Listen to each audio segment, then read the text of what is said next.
Hola a todos y bienvenidos a un nuevo vídeo del canal del Profe Estudiante. Hoy vamos a aprender en qué consiste el algoritmo de mapas autoorganizados o Self-Organizing Maps. En la primera parte del vídeo vamos a ver una explicación muy visual en la pizarra sobre cómo funciona este algoritmo y para qué nos sirve. En la segunda parte vamos a coger con datos numéricos y vamos a realizar cada uno de los pasos que hace el algoritmo cuando lo entrenamos, para que entendamos bien qué es exactamente lo que hace que funcione y qué es lo que hace el ordenador por detrás cuando nosotros implementamos un mapa autoorganizado. Dicho esto, empezamos con la explicación. Los mapas autoorganizados, bueno, ya hemos dicho que son un algoritmo de Machine Learning o inteligencia artificial, que en concreto utilizaremos para aprendizaje no supervisado, que sí que espero que los que estéis viendo este vídeo pues tengáis ya las nociones de qué es el aprendizaje supervisado, no supervisado, etc. Y en concreto, dentro del aprendizaje no supervisado, es muy interesante porque nos sirve para hacer a la vez una reducción dimensional de los datos, es decir, una representación de los datos con alta dimensionalidad en otro espacio de baja dimensionalidad, en nuestro caso un plano, y además también nos permite hacer clustering o agrupamiento de datos que comparten una serie de características o patrones similares entre ellos. ¿Cómo consigue esto nuestro algoritmo? Pues vamos a verlo. La idea principal es que este algoritmo es capaz de coger los datos del espacio original, que en este caso los he representado aquí como si fueran datos en 3 dimensiones, y es capaz de coger cada uno de estos datos y colocar cada uno de ellos en un punto de este mapa dimensional que ha creado. Cada uno de estos puntos los llamamos neuronas o nodos, ¿vale? Entonces, esa es la esencia del algoritmo, conseguir coger cada uno de nuestros puntos, cada una de nuestras observaciones del espacio original de entrada y lograr colocarlos en uno de los puntos de lo que sería nuestro espacio de salida, este espacio bidimensional, que nos va a permitir observar estos puntos con alta dimensionalidad en un espacio de baja dimensionalidad. Lo interesante es que con este algoritmo conseguimos que los datos originales conserven su topología en el espacio de salida. ¿Qué quiere decir esto de conservar la topología? Pues muy sencillo. Esencialmente, que los datos que en el espacio original estaban más o menos juntos, tenían características similares, también vamos a encontrarlos bien en la misma neurona o bien en neuronas que estén cerca unas de otras en nuestro espacio de salida, que a partir de ahora, por cierto, vamos a llamar capa de Cohen, ¿vale? La capa de Cohen es esta capa que se crea aquí con el algoritmo.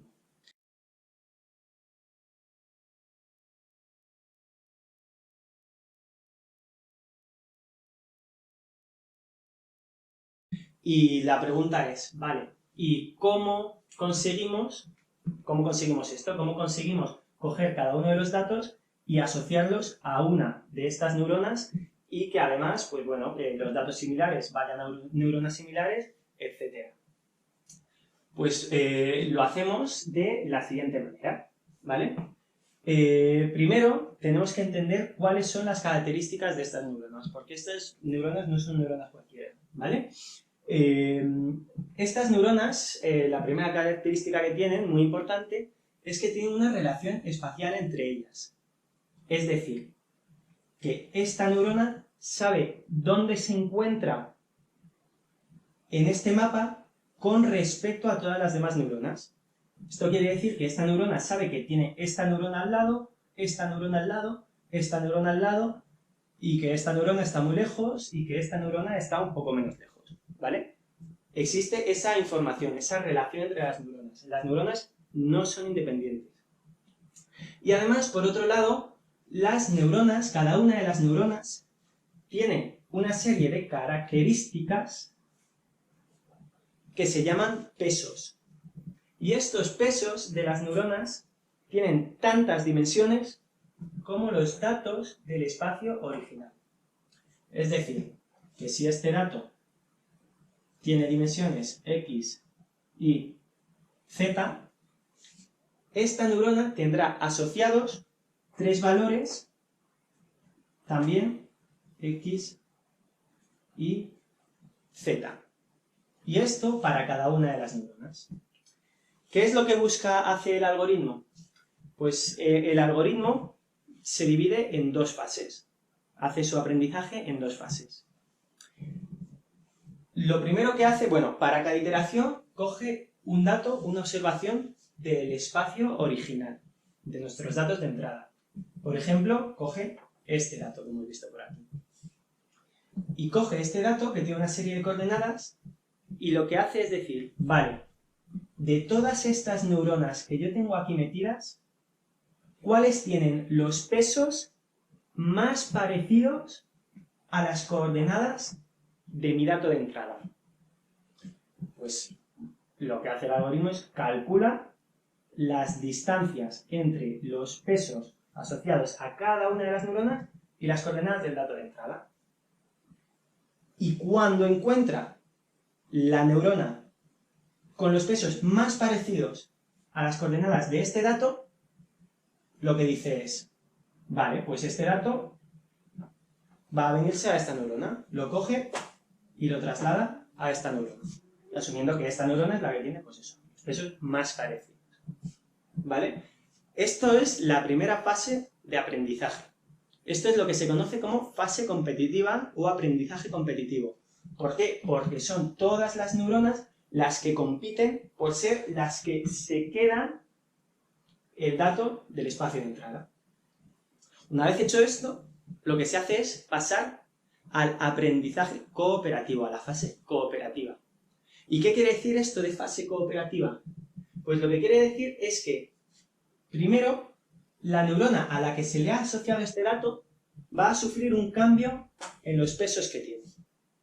¿Y este cambio en qué va a consistir? Pues va a consistir en que va a modificar sus pesos para que se parezcan un poquito más a las coordenadas del dato que se le ha asignado. Va a cambiar un poquito sus pesos para que estos pesos estén más cerca de ese dato que se le ha asignado. Pero lo curioso y lo que hace muy interesante a los mapas autoorganizados es que no es solamente esta neurona la que va a cambiar sus pesos, sino que las neuronas adyacentes, las neuronas que estén cerca de esta neurona, también van a modificar sus pesos para parecerse un poquito más a ese dato de entrada. Lo único que las neuronas que estén más alejadas de esta neurona van a modificar sus pesos en una menor medida. Una vez hecho esto, pasaríamos a una iteración siguiente. Cogeríamos otro dato más y pasaríamos a hacer la fase competitiva. Y diríamos, ¿cuál de estas neuronas es la que tiene los pesos asociados más parecidos a las coordenadas de este dato? Una vez la encontrásemos, cogeríamos el dato y lo pondríamos, lo asociaríamos a la neurona ganadora. Esta neurona ganadora lo que hará de nuevo es modificar sus pesos para parecerse más a ese dato de entrada. Y también modificarán sus pesos las neuronas de alrededor. De esta manera vamos consiguiendo partes del mapa en las que las neuronas se parecen un poco entre sí. Y además de parecerse un poco entre sí, representan una parte determinada del espacio original. Es decir, esta neurona aquí tiene una serie de coordenadas. La hemos asociado a esta neurona. Este dato de aquí tiene una serie de coordenadas, lo asociamos a esta neurona de nuestro mapa y modifica nuestro mapa para que se parezca un poquito más a esta neurona, a esta observación. Cuando cogemos otra observación que se encuentra cerca de esta en el espacio original, lo más probable es que esta observación vaya a parar a una de las neuronas también de esta zona de aquí y siga modificando esta zona para que esta zona sea representativa de esta parte del espacio, mientras que esta otra zona será representativa de esta parte del espacio. Y como en el espacio esta parte de aquí y esta parte de aquí están separadas, también en nuestro plano, en nuestra capa de Codone, esta zona de aquí y esta zona de aquí, como vemos, van a estar separadas. Ahora bien, ¿todo esto para qué nos sirve? ¿Cuáles pueden ser posibles aplicaciones de todo esto? Bueno, lo primero, ya lo comentábamos, simplemente el hecho de poder coger datos que nosotros no somos capaces de interpretar porque tienen demasiadas dimensiones y poder ver estos datos con todas sus características en este mapa de aquí. Y en este mapa de aquí vamos a poder darnos cuenta de qué datos se parecen entre sí, qué datos son muy distintos entre sí, y vamos a poder verlo completamente a simple vista, de un primer vistazo. Vamos a ver que los datos que se encuentran en esta neurona se parecerán mucho entre sí y también se parecerán bastante a los que se encuentren en esta, pero serán sumamente distintos de esta de aquí.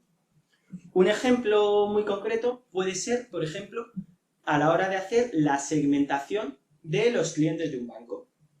Un banco tiene una base de datos con todos sus clientes, ¿vale? Y lo que el banco quiere saber es, para después decidir a qué clientes puede dar unos créditos o a qué clientes puede dar un tipo u otro de hipoteca, pues quiere saber, digamos, cómo puede de alguna manera agrupar a sus clientes, qué clientes se parecen entre sí, qué clientes son muy distintos, todas estas cosas. Pues el banco lo que podría hacer es implementar un mapa autoorganizado sobre su base de datos de clientes.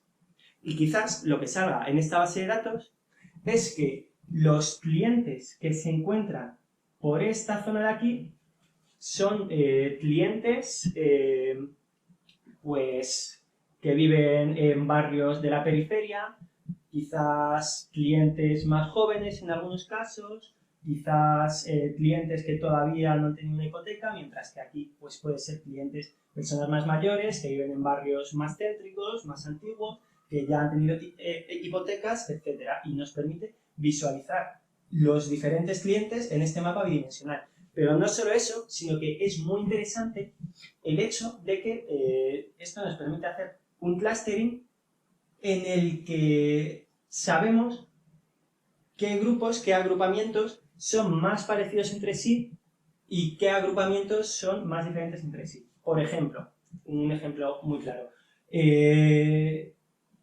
Quizás en este clúster, al nosotros meter la base de datos de clientes del banco, tenemos a gente que gana entre 1.500 euros y 2.000 euros. Y además gente menor de 30 años y además gente, no sé, hombres, ¿vale? Hombres menores de 30 años que ganan entre 1.500 y 2.000 euros. Pues es posible que en este clúster de aquí lo que tengamos son también hombres de menos de 30 años, pero que lo que ganan es entre 2.000 y 2.500 euros. Hay una característica diferenciadora entre los dos que nos permite separarlos en dos clústeres distintos, pero sí que vamos a saber que más o menos la gente que pertenece a este grupo y la que pertenece a este otro grupo comparte ciertas características similares. Mientras que la gente que pertenezca a este grupo de aquí, pues quizás sean completamente distintos. Quizás sean señoras mayores que han tenido ya 2 hipotecas, que son pensionistas, o esta otra serie de características absolutamente diferentes.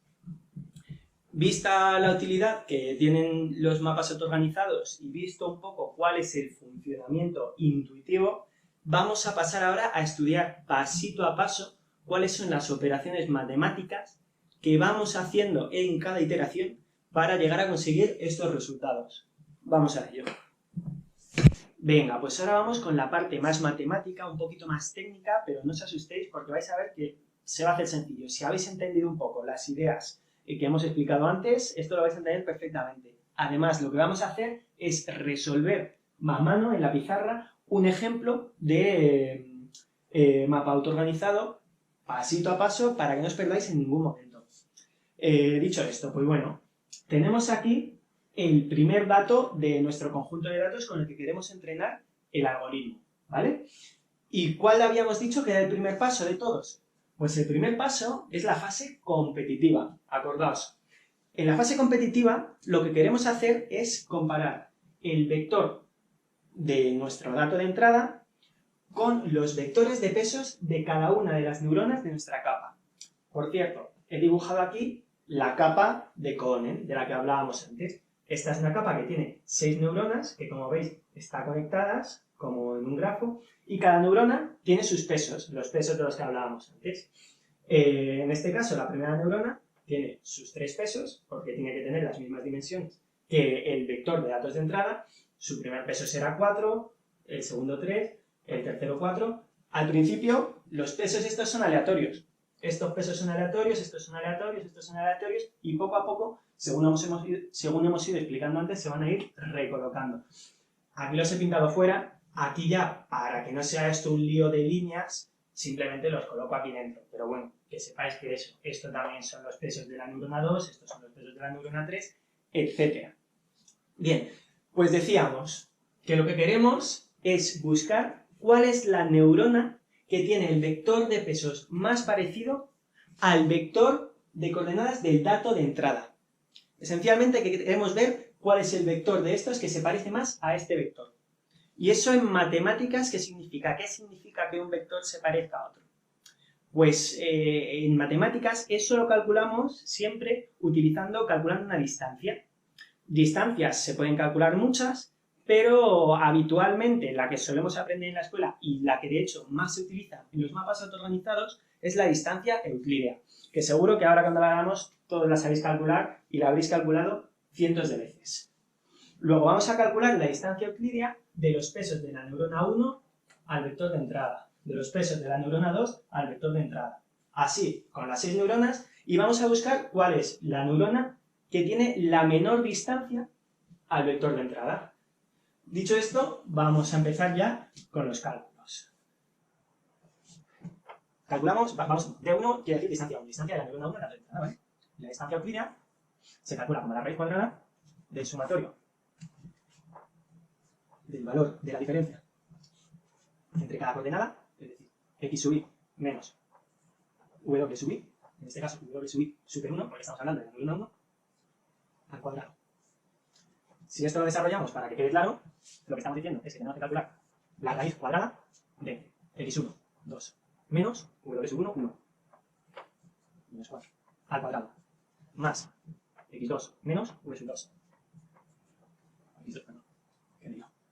1 menos 3, al cuadrado. Y finalmente, para la neurona, para la coordenada 3,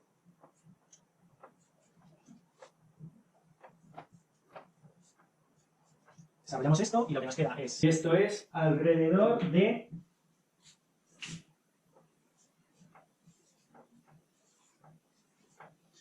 2,83. Pues esto que hemos hecho para la neurona 1, vamos a hacerlo para todas las demás neuronas. Para que el vídeo no se haga pesado, voy a resolverlo yo. Cuando lo termine de resolver, os digo aquí qué distancia ha salido para cada una de las neuronas y seguimos con el algoritmo. Vale, pues ya hemos calculado todas las distancias y vemos que la distancia más pequeñita es para la neurona 5. Es decir, el vector de pesos de la neurona 5 es el que se parece más al vector de entrada. Sabiendo esto, ya podemos pasar a la fase cooperativa. Y en la fase cooperativa, primero vamos a empezar por actualizar los pesos de la neurona número 5. Además, recordemos que no solamente se actualizan los pesos de la neurona número 5, sino que vamos a actualizar también los pesos de las neuronas adyacentes. Por lo tanto, la neurona 4, la 2 y la 6 también actualizarán sus pesos, aunque en menor medida que la neurona 5, y la neurona 1 y la neurona 3 es posible que también actualicen un poquito sus pesos, depende de algunos parámetros, pero por supuesto muchísimo menos que estas otras que están más cercanas. Lo que queremos saber en la fase cooperativa es cuánto tenemos que actualizar los pesos de cada una de las neuronas. Y eso verdaderamente es muy sencillo porque nos la da esta fórmula de aquí. tranquilos, que parece una fórmula muy complicada, pero vamos a desgranarla para que veáis que es una fórmula bastante sencilla. Este primer parámetro, eta, se llama tasa de aprendizaje, ¿vale? Es igual a tasa de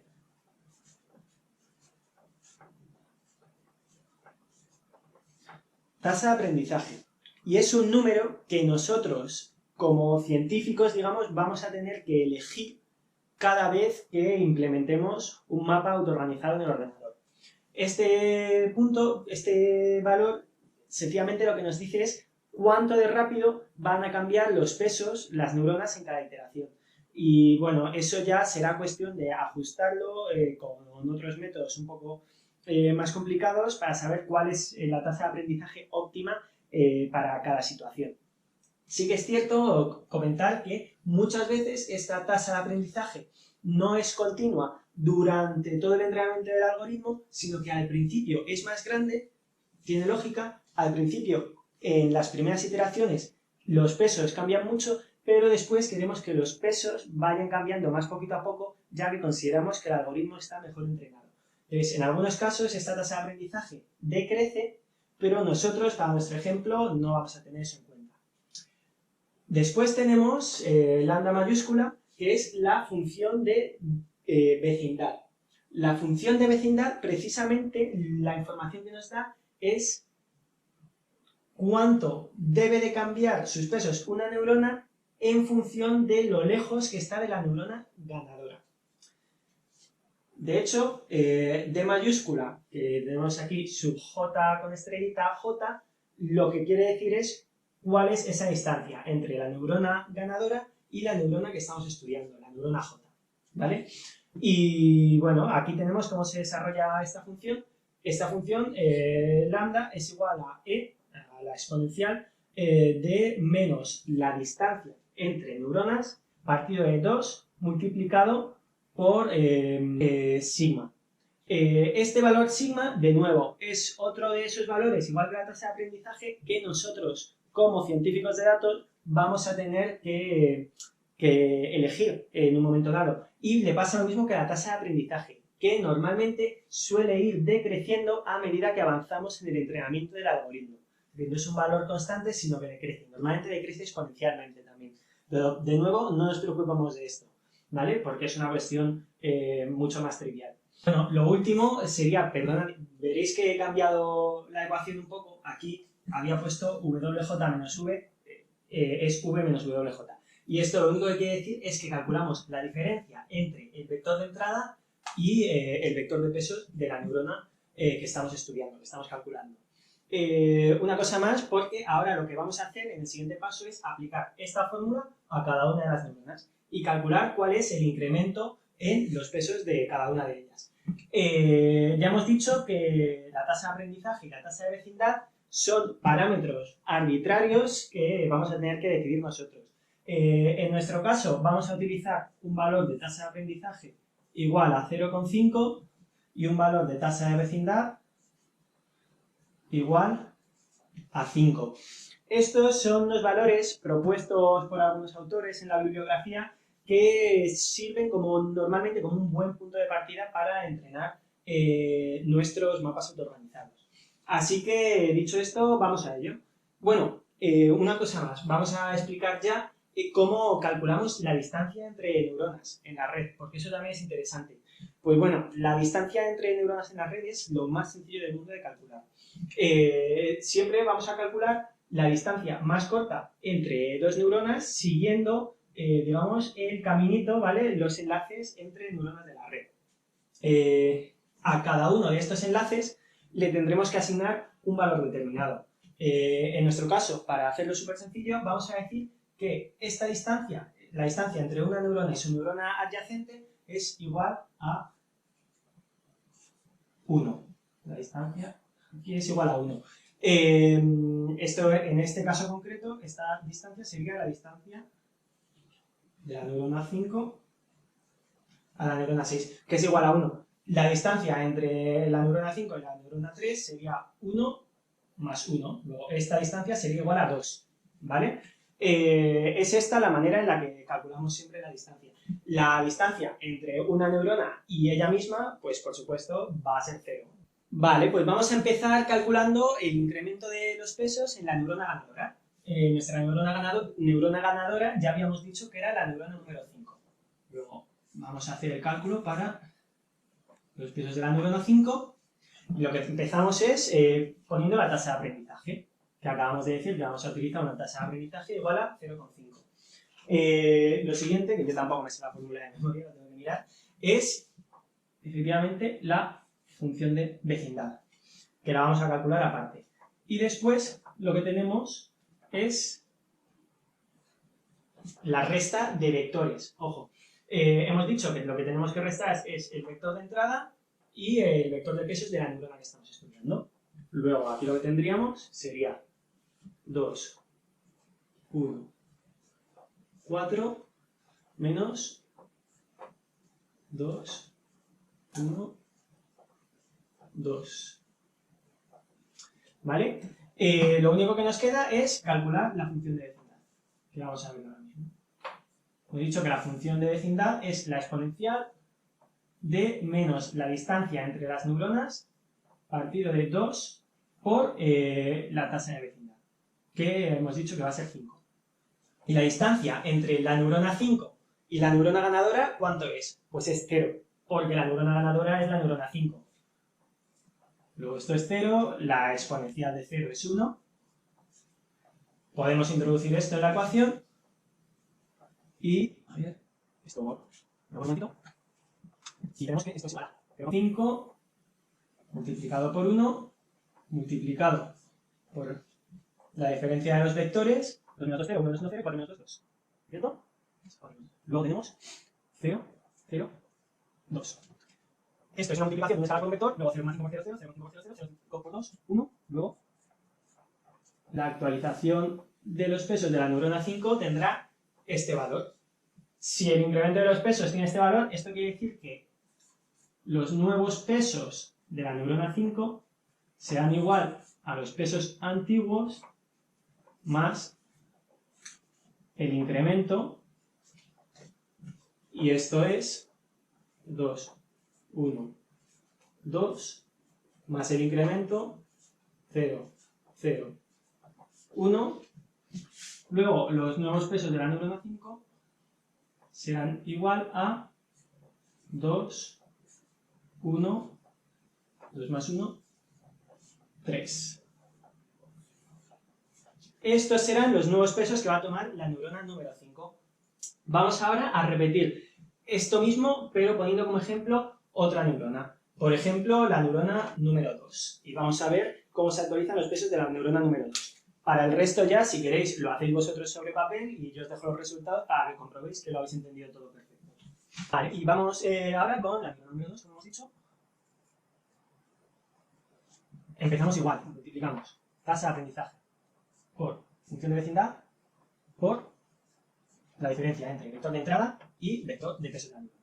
Pues 4 menos el de la neurona, es 1.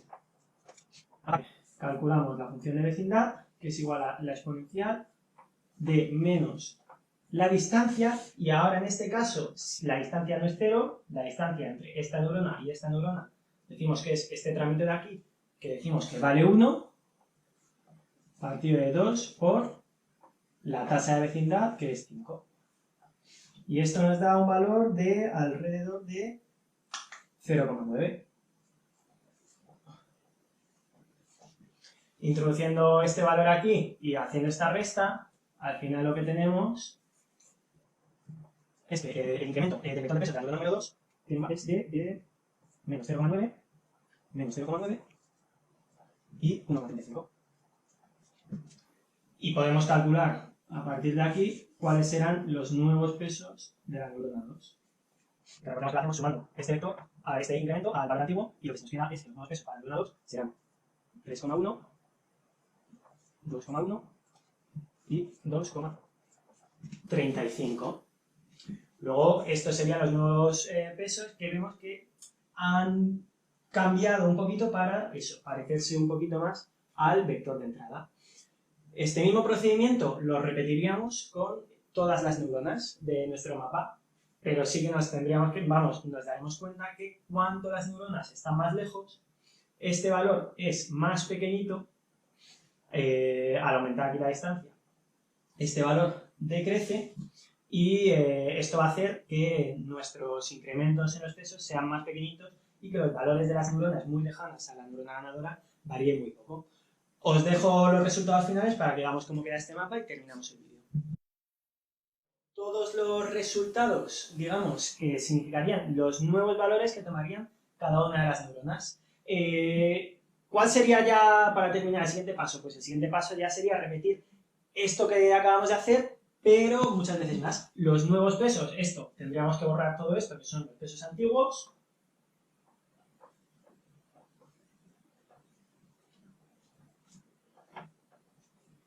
Pondríamos todos estos que hemos calculado aquí, cogeríamos un nuevo vector de entre todo nuestro conjunto de datos de entrada y volveríamos a repetir todo este proceso. ¿Cuántas veces? Pues eso ya depende de nosotros. Nosotros seremos los que decidiremos el número de iteraciones. Lo normal es pasar por todos los datos de nuestro conjunto de entrenamiento y poder hacerlo una o varias veces. Eso ya nosotros decidiremos. Pues esto es todo sobre los mapas autoorganizados. Espero que no se os haya hecho muy largo el vídeo, quizás algunas cosas las he explicado un poquito lentas, dejadme en los comentarios qué pensáis, si creéis que hay cosas por las que puedo pasar más rápido, y decidme también en comentarios qué otros algoritmos queréis que os explique. Algoritmos como PCA, de reducción dimensional, de clustering, o de clasificación, lo que queráis. Me apetece mucho hacer nuevos vídeos de Machine Learning, de estadística, de matemáticas. Así que eso, dejádmelo por los comentarios, dejadme un like y una suscripción para ayudarme a seguir con esto. Muchas gracias.